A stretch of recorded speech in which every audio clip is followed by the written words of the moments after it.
Donnybrook Garda Station. No, it isn't. I'm only joking. Don't hang up. It is me, Ambrose.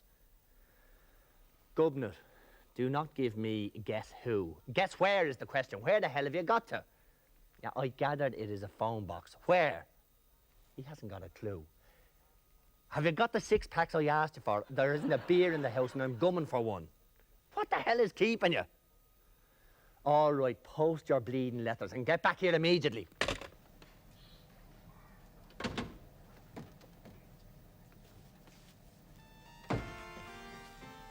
Day 1. Dear Nola, thank you very much for your lovely present of a partridge and a pear tree. We're getting the hang of feeding the partridge now, although it was difficult at first to win its confidence. It bit the mother rather badly in the hand, but they're good friends now, and we're keeping the pear tree indoors in a bucket.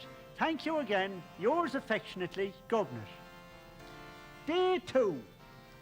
Dear Nola, I cannot tell you how pleased we were to hear from you so soon again, and to receive your lovely present of 2 turtle doves. You really are too kind.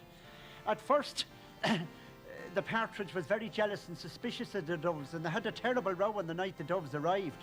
We had to send for the vet, but the birds are okay again, and their stitches is due to come out in a week or 2. The vet's bill was £8, but the mother is over her annoyance now, and the doves and the partridge are watching the telly from the pear tree as I write. Yours ever, Governor. Day 3. Dear Nola, we must be foremost in your thoughts. I had only just posted my letter when the 3 French hens arrived. There was another sort out between the hens and the doves who sided with the partridge, and the vet had to be sent for again. The mother was raging because the vet's bill was £16 this time, but she has almost cooled down. However, the fact that the birds' droppings keep falling down in her hair while she's watching the telly doesn't help matters. Thanking you for your kindness, I remain your Governor. Day 4. Dear Nola, you mustn't have received my last letter when you were sending us the 4 calling birds. There was pandemonium again in the pear tree last night, and the vet's bill was £32. The mother is on sedation as I write. I know you mean no harm, and remain your close friend, Governor. Day 5. Dear Nola, your generosity knows no bounds. 5 gold rings. When the parcel arrived, I was scared stiff that it might be more birds, because the smell in the living room is atrocious. However, I do not want to seem ungrateful for the beautiful rings. Your affectionate friend, Governor. Day 6. Nola, what are you trying to do to us? It isn't that we don't appreciate your generosity, but the geese have not alone nearly murdered the calling birds, but they laid their eggs on top of the vet's head from the pear tree, and his bill was £68 in cash. My mother is munching 60 grains of Valium a day and talking to herself in a most alarming way. You must keep your feelings for me in check, Governor. Day 7. Nola, we are not amused by your little joke. 7 swans a-swimming is a most romantic idea, but not in the bath of a private house. We cannot use the bathroom now because they've gone completely savage and rush the door every time we try to enter. If things go on this way, the mother and I will smell as bad as the living room carpet. Please lay off. It is not fair, Governor. Day 8. Nola, who the hell do you think gave you the right to send 8 hefty maids of milk in here to eat us out of house and home? Their cattle is all over the front lawn and has trampled the hell out of the mother's rose beds. The swans invaded the living room in a sneak attack, and the ensuing battle between them and the calling birds, turtle doves, French hens and partridge made the Battle of the Somme seem like Wanderly Wagon. The mother's on a bottle of whiskey a day, as well as the 60 grains of Valium. I'm very annoyed with you, Governor. Day 9.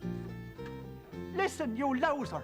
There's enough pandemonium in this place day and night without 9 drummers drumming, while the 8 maids of milking is beating me poor old alcoholic mother out of her own kitchen and gobbling everything in sight.